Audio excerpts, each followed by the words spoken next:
In the hearing to decide the fate of a California bill to mandate doctors actually be taught a little something about nutrition, you can tell the author of the bill, Dr. John McDougall, is starting to get a bit frustrated at the opposition.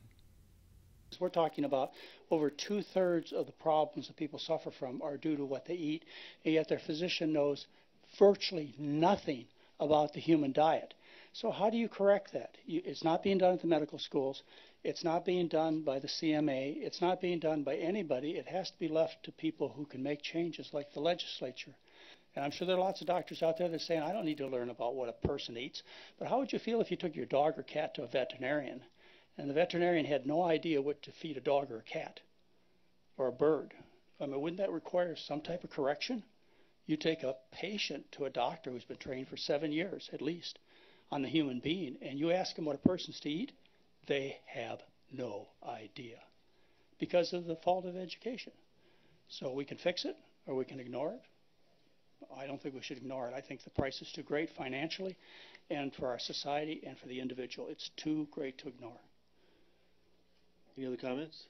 I mean, I think it's quite obvious why people are sick in this country, and as legislators and physicians, we have a responsibility to the people that we care for. And right now, doctors are letting their patients down.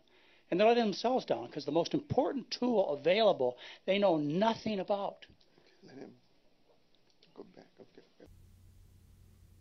In the end, Republican Mark Weiland had to make a choice between what he knew was right and vote yes, or his campaign contributor, the California Medical Association, and vote no. And I think this is one way that I am going to vote for this, because even in these other specialties, there is a need. That same orthopedic surgeon who wants the overweight person for a hip or a knee doesn't know what to give them. Even if they could just hand them, follow this. Could I briefly respond to that?